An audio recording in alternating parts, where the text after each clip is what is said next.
Bom, hoje, em 1 Timóteo 3, a gente vai estudar um pouquinho sobre algumas características que Paulo ensina a Timóteo em relação a uma pessoa de autoridade dentro de uma comunidade cristã e uma autoridade, digamos assim, espiritual. Independente do nível de autoridade a qual é me dada em relação às minhas tarefas dentro de uma estrutura cristã, eu acho muito importante que eu tenha, que você tenha todas essas características que Paulo mencionou a Timóteo. Então, eu tô aqui com a minha colinha e ele vem e fala assim, olha, para que uma pessoa seja exemplo a ser seguido de vida cristã, essa pessoa tem que ser, então, irrepreensível em relação a ser marido ou esposa, vigilante, sóbrio e moderado. Eu acho interessante a parte do sóbrio e moderado, porque a gente pensa que o sóbrio fala da parte de não ficar bêbado e tudo mais, né? Mas eu tenho comigo no meu coração o sóbrio como sendo algo atento. Quando a gente bebe e fica meio alegre, toda parte do nosso cérebro, ele fica extremamente desatento. E aí a gente faz um monte de coisa que não deveríamos. Então, fique atento. Se você sabe que tem algo, seja bebida, seja droga, seja qualquer outra coisa que vai tirar a sua atenção, as coisas que realmente são importantes e vão te deixar vulnerável, foge dessas coisas, não faça isso.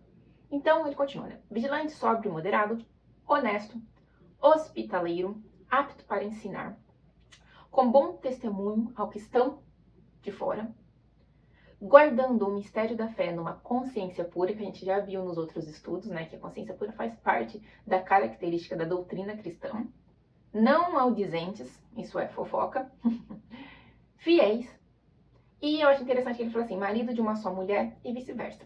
Porque, na verdade, gente, tudo no reino espiritual que vai te gerar autoridade vai começar dentro do seu lar, dentro das suas atitudes que ninguém vê. O que você faz, o que você sente, o que você pensa. Porque Deus, ele não está interessado no seu nível de autoridade necessariamente em relação ao próximo, mas ele está interessado na sua jornada de vida. Ele não está interessado necessariamente, entendeu, com a sua vitória. É lógico que ele quer que você vença, é lógico que ele quer que eu vença, mas ele está interessado na sua jornada. Você vai fazer a sua jornada de vida com ele. E é a jornada de vida com ele que vai fazer com que as suas atitudes te gerem autoridade. Começando no seu lar. Começando quando ninguém vê. Como que você é como esposa, como marido, como filho, como filha, como estudante, como professor, como chefe, como empregado. Como que é a sua rotina em termos de testemunho de vida diário. A gente cria autoridade conforme a gente vence na vida, conforme a gente vence os obstáculos de maneira diferenciada em relação à capacidade do outro de vencer esses mesmos obstáculos. Então, a partir do momento que eu sou apta a vencer, por exemplo, a mentira na minha vida, então eu sou apta a ensinar e a ministrar sobre a verdade na vida do outro. A partir do momento que eu sou apta a vencer a fofoca, então eu consigo ensinar um amigo, uma amiga minha sobre como controlar a língua. E Paulo ensina para Timóteo que ele fala assim, todas essas características são características de um homem e de uma mulher de Deus. E por quê? Porque, na verdade, um homem e uma mulher de Deus tem dentro de si o Espírito Santo que vai ajudá-lo a trazer à existência essas características. Eu e você, nós não somos aptos a sozinho fazer isso.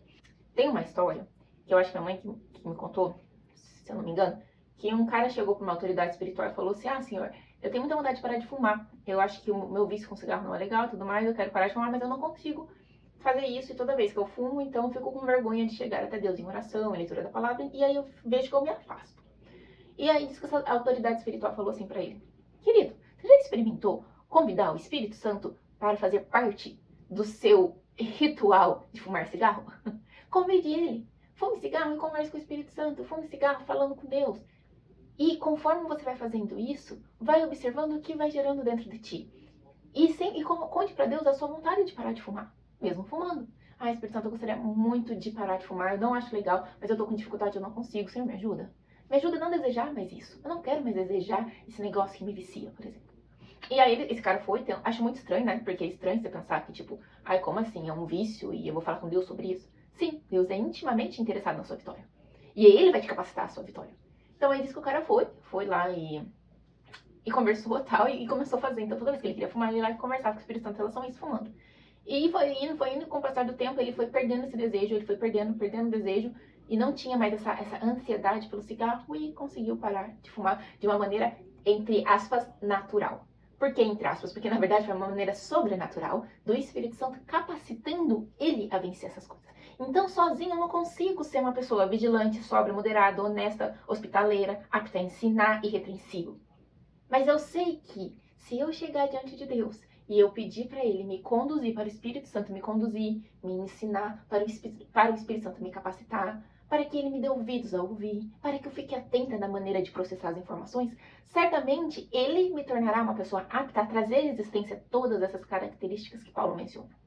E aí, lá no versículo 13 e 14, Paulo fala assim para Timóteo, sabe por quê, Timóteo? Depois que você trouxe à existência todas essas características, começando da sua vida com Deus, dentro da sua casa, certamente a sua confiança na sua fé será fortalecida. Certamente você estará muito mais confiante. Mais uma vez, Deus está interessado na sua jornada com Ele. E conforme a nossa jornada vai acontecendo, a gente vai evoluindo em tudo que é bom, perfeito e agradável, que é a vontade dele. E essa evolução faz com que a nossa mente e o nosso coração se alinhem e eles entendam o que Deus tem para nós e alimentem a nossa fé.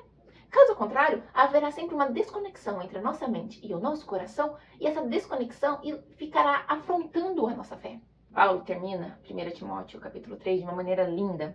E lá no último, versículo, ele vem e traz a existência de uma maneira muito clara qual foi o ministério de Jesus aqui na Terra. O que ele deixou de exemplo para que a gente pudesse seguir, Qual que foi o ministério de piedade de Jesus aqui? E ele vem e fala assim, ele foi manifestado em carne, justificado em espírito, visto pelos anjos, pregado aos gentios, crido no mundo e recebido na glória. O que isso significa para a minha vida? E o que isso significa para a sua vida? É que, da mesma maneira que Jesus se manifestou em carne, eu e você temos a responsabilidade de manifestar ao mundo quem Cristo é em nós. Da mesma maneira que Jesus foi justificado em espírito, eu e você somos aptos, através do Espírito Santo, de ter uma vida íntegra em atitudes e crença. Da mesma maneira que ele foi visto pelos anjos, isso é, a entidade mais próxima de Deus, os anjos, ele foi visto, tudo que ele fez foi visto e foi levado em conta, em consideração. As minhas atitudes e as suas atitudes, elas são vistas. Elas fazem a diferença, elas invocam verbos ao mundo. É a criação, o mundo espera ver e testemunhar, testificar de quem Deus é em relação a amor, paciência, longanimidade, alegria, paz, enfim, tudo que Ele é através da minha vida e da sua vida. Pregado aos gentios. Como que eu trago o pregado aos gentios para a minha vida? É minha responsabilidade e a sua responsabilidade levar a palavra de Deus ao coração que ainda não a conhece. E é interessante que o pregado aos gentios vem depois de manifestado na carne, justificado em espírito e visto pelos anjos. Isso é, depois que você já tem uma vida com Deus e essa vida já é manifestada, você já é justificado pelo Espírito, isso é, você já tem toda a sua essência alinhada com o Espírito Santo te conduz, você já tem testemunho, isso é, você já é visto pelos anjos, você já é visto pelo mundo, você já tem uma vida de testemunho. Então, essas três coisas abrirão o coração do seu próximo a ouvir o que você tem a falar em relação à sua crença. Então, pregado aos gentios. Crido no mundo. Eu acho tão interessante esse crido no mundo, que ele creu, ele acreditou no mundo. Como assim? E eu acho que aqui tem dois pontos de vista. Jesus acreditava na nossa capacidade de voltar a Deus através do Espírito Santo. E da mesma maneira que ele acreditava e ele nos via através dos olhos de Deus, isso é, ele nos via não como estamos agora, mas na reta final, no que Deus vai nos transformar. Da mesma maneira que ele via isso, ele enxergava isso, ele também enxergava que na Bíblia fala que o mundo já pertence ao maligno. Então havia dois pontos, E esses dois pontos têm que estarem muito alinhados, muito bem alinhados dentro do nosso coração. Você tem que olhar para o próximo, não da maneira que ele está agora, mas com a capacidade que ele tem dentro dele. Então, muitas vezes, você olha para o seu filho que está com dificuldade na escola, e você fica menosprezando, xingando, diminuindo ele, sendo que é uma fase que vai passar e no futuro ele será um exemplo, entendeu, de empreendedor, um exemplo de médico, um exemplo de advogado. Você não sabe o que Deus tem para o seu filho. Então, peça, por exemplo, para que Deus dê os olhos dele para você enxergar o seu filho através dos olhos dele. Esse é um exemplo e a gente pode aplicar esse exemplo para todas as pessoas. E, ao mesmo tempo, o mundo já pertence ao maligno. Então, já é óbvio que a gente vai ter momentos de dificuldades. É óbvio que a gente vai ter momentos de perseguição, momento de tristeza, momento de querer desistir. O mundo já pertence ao inimigo. Então, creia nesses dois fatos e ajuste esses dois fatos dentro de você. Por último, recebido em glória. E aí, gente, depois que a gente passa por essas 5 fases, digamos assim, né, de manifestou na carne, justificado no espírito, visto pelos anjos, crido no mundo, pregado ao gentil, e então recebido agora na glória. Isso é, combati um bom combate, completei a carreira, guardei a fé. Isso é, ao final disso tudo, quando você chegar frente a frente com Deus, que o seu coração tenha paz de falar: papai, o Senhor sabe que eu combati um bom combate, completei a carreira e guardei a fé. Você foi chamado para ser uma flecha que acerta o alvo. É de sua responsabilidade se ajustar como flecha e permitir que o seu pai te lance para que você acerte o alvo e seja apto a falar: combati um bom combate, completei a carreira e guardei a fé. Ok? Vamos então fazer uma oração. Senhor Deus, muito obrigada, Pai, porque o Senhor Jesus, o Senhor foi manifestado, Senhor Deus, aqui entre nós. O Senhor foi justificado em espírito. O Senhor foi visto pelos anjos. As suas atitudes foram irrepreensíveis. O Senhor pregou aos gentios. O Senhor foi atrás do nosso coração. E o Senhor, Pai amado, foi justificado em glória. Muito obrigada, Jesus, por não ter desistido de nós. E faça com que cada um aqui consiga combater um bom combate, completar a carreira e guardar a fé. Que cada um aqui possa alinhar em ti todas essas características que somente o Senhor é apto a trazer à existência dentro do nosso coração e através das nossas escolhas. Abençoe a vida de cada um aqui, que cada pessoa possa ter uma semana abençoada. No nome de Jesus. Amém.